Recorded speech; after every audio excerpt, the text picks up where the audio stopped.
this is Sonja from My Happy Space. Welcome back at my channel. Happy Good Friday. I hope you have a wonderful, wonderful day with your family. I hope it is very blessed and wonderful time spending with the Lord, and also just remembering what He's done for us on the cross. And this is what we're going to do today. I'm continuing my journey in my perfect sacrifice. I still haven't put the letters back there, but I will probably get to that. But in the meantime, I know it says the perfect sacrifice. So I've made this little junk journal with all my studying in. So I'm going to do today the peace offering, and I'm going to go do the sin offering together. I've done my study and everything about this. So I thought, let's do it together, because this is very much what we're going to talk about. The fact that obviously that Jesus died for our sins on the cross, and that it's paying for our guilt and our sins, and that it brings peace and fellowship at the end with us. So I'm still journeying in Leviticus, because as I said, there's many other passages in my devotional you can use, but I want to continue in Leviticus because I probably won't very often journal on Leviticus, so I'm just going to make use of it. Although we are looking at Leviticus 4 and Leviticus 5, I'm going to just do it on this page. It doesn't really matter. So I'm just going to prop it up, and then we're going to look and see what we're going to do with this page. So what I was thinking of is I want to sort of create this type of scene, and create an open grave, because I want to think of the resurrection also, because without the resurrection, what Jesus did on the cross means nothing. So I want to create some with pattern paper, some mountains, and maybe a gravestone, and then I want to create a little door that opens up with a brad. So let's see if we can do that. So I've got this leftover pattern papers. Let's see what else I have. This is not part of a pattern paper, but this is a book, which old hymnal, which I can use, and yes, I'm old. So let's see what we're going to do. As I said, I want to create more or less a scene. Yeah. First of all, I am just going to draw some mountain shapes, but I think I'm going to do it in the back. So first of all, I'm just going to, it doesn't really matter. It doesn't have any rhyme or reason. It doesn't need to look like a mountain from the other side. Just thought that's going to look good. I might give it a sort of a background, also a color background with the stress oxide ink. But let's first think what we're going to do in the background. So maybe let's do one of these mountains. Maybe I should just sort of do it freehand to make it a little bit more natural. Put that on top of there, and then a darker one, maybe some of this pattern paper. I was just looking at my memories, or your history or your reminders on your Facebook, and about exactly 4 years ago I was in Israel this time, and so lovely to see all these photos coming up, and a reminder of being in Israel. If you ever have the opportunity to go to Israel, I really recommend you to go. So maybe first we need to get a background. So let's get some things out what we can do a background with. Okay, so let's give it sort of a different colors, almost like a sunset. This is Victoria Velvet. I think my things, some of these distress oxide inks I definitely bought, and they were Duff, because some of the distress oxide inks I've got is so nice and juicy from the start, and some of them are so dry. Yeah, I didn't know if they've been too long here in South Africa. Nobody wanted to buy them, and by the time I bought them, they were already so dry, and I can't really re-inkers is very difficult to find here in Cape Town. I think one of my friends, Larissa Bible Journaling, I think she's got her own shop there in Johannesburg, and I think there's another lady also in Johannesburg or Pretoria that stock all these things, but here in Cape Town, we're very dry when it comes to craft shops and things like that. We just have sort of basic craft shop, but they concentrate very much on things like beading and painting and things like that. Not very much crafty stuff, Bible journaling and crafty stuff. So it's not often that you get all these inks and things like that. So as I said, I'm just creating this dramatic sky drop of maybe a sun setting. Don't know how successful I'm going to be. Okay, so let's try a little bit. That is shaded lilac. It's sort of dramatic purple. Let's see how that's going to look. Sort of something like that. As I said, just want to have this dramatic background. Let's leave it for the moment like that. And let's rearrange this mountains.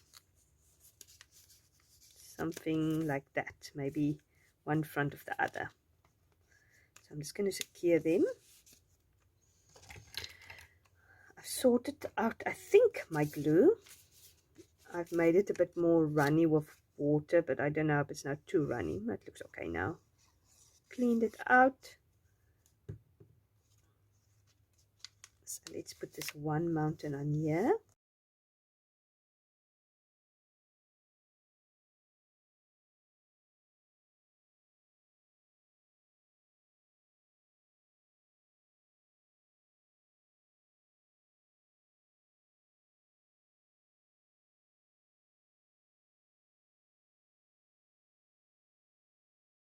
Yeah, that looks quite dramatic. Okay. Now, let's see what we can give here. I'm going to go for this brown.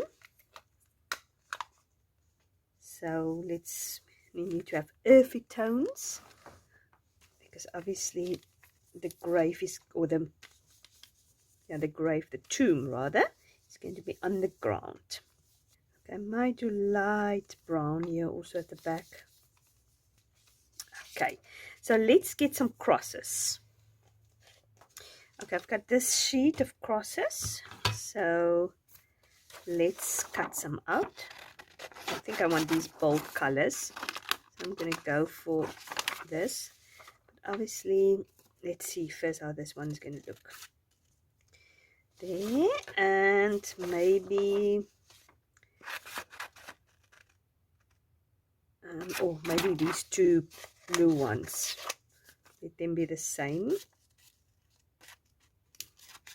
There's another cross, and let's get this cross also. Okay, so that looks nice. I think I'm going to glue that on. Like how that looks. Now we need to do the tomb. I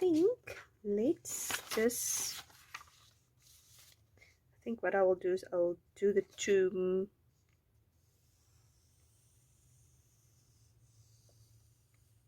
Okay, let's cut that out.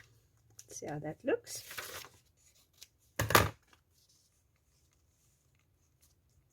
Might put something underneath here, something to round it. Okay, and the tomb, let's see, are we supposed to, let me first see what we're going to do with the tomb. I've got this watercoloring pencils. Don't think I totally need to, so I'm going to, here's going to be the circle, which obviously, which looks like it's inside the tomb, the darkness. And then obviously I'm going to have a round circle that goes over it. Let's just color this in to give it a feeling of, it is obviously darkness. That is one of my highlights when we went to Jerusalem, is just to go to visit the garden tomb. The interesting thing is, the first time when I went to Israel and I went to visit the garden tomb. That was like in the 90s. You could go into the tomb and you can actually go and stand in the tomb there where obviously we're not 100% sure to know if that is really where Jesus' body was laid, but the chances is very good. Everything sort of plays according to it. And you could go into the tomb, but then the last time when I was 4 years ago, you couldn't go anymore. They had a sort of a chain or bar around it.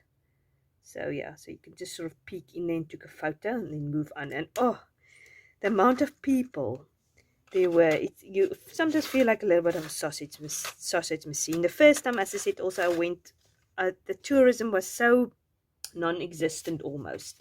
I can't even remember. I've got photos where I stand in front of the Wailing Wall where there is hardly people.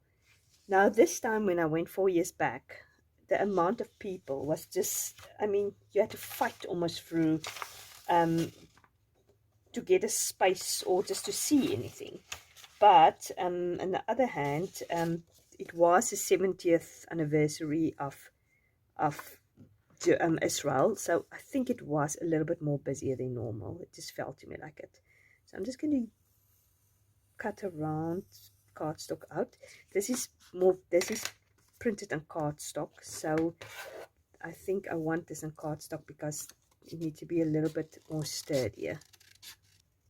So the idea is obviously to put it over here, but I think I need to cut it a bit smaller. It would have been nice to have a direct template, but I can just go like this. Yeah, okay. So let's get a little brad. Maybe this green brad. I think that would look. I think that will look the least invasive. So I'm just going to pop it through there. There you go. Okay.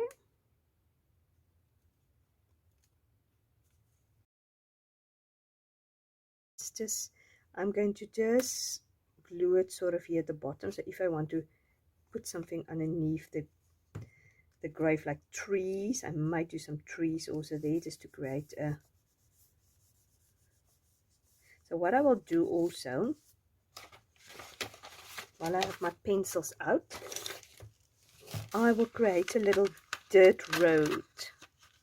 Okay, so basically if you look further, it needs to be small, and as the path comes closer, it needs to go a little bit bigger. So let's get my water brush.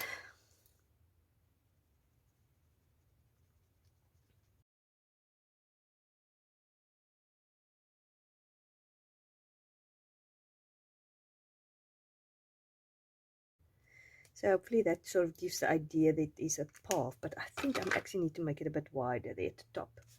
There's my brown. So then I'm just going to also give it a little bit of a shadow there, the mountains. Okay, now I think what I'm going to do is I'm going to give it trees also. And the clever way to do trees is just to also just start from the top and just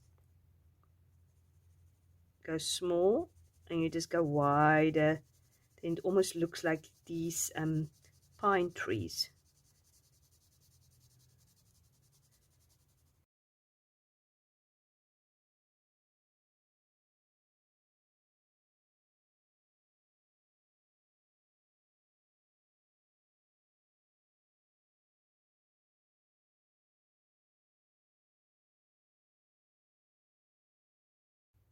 Now I think I want just one coming out behind the tomb.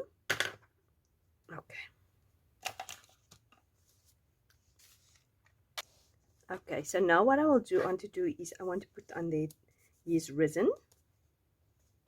I think maybe risen I want to spell in capital letters. And I think we need the exclamation mark for this. And then I think I want to do a little bit of journaling there. So I do it here at the top maybe. There you go. So I really enjoyed making this entry. It was nice to have this interactive reminder that the grave is open and empty. The tomb has been taken away. And as I said, I hope you experience just the forgiveness of sin, the wonderful, wonderful for our sin, because we all are sinners and we all need something to be done with our sin. And Jesus took it upon him on the cross, and our guilt and our sin are forgiven, just as the Israelites and guilt was forgiven by the animals. But we know, as it says in Hebrews, that the sacrifices of rams and bulls cannot take the sins of the world away. We need this final perfect sacrifice, Jesus, the lamb that was expected, or inspected rather, this last week before the cross, and he was found to be perfect. Nothing was wrong with him, and yet he took our sins upon him to bring us fellowship and peace with God. And now we can have peace. We can actually have that. In the peace offering, you had to eat a meal with God. It brought fellowship between you and God. So now we can sit down and we can have a meal with God. We can have the communion, bread and wine, just as a reminder that what have Jesus done for us on the cross, and we can have peace with him. So may the peace of God reign in your heart today, and may you experience the joy of the resurrection on Sunday. You must have a fantastic weekend. Thank you very much for joining me in this devotional. It's not too late if you want to ponder over this weekend and just do the devotion. I'd love you to do it. Share with me on social media. That would be lovely. And hope to speak to you soon. Bye-bye.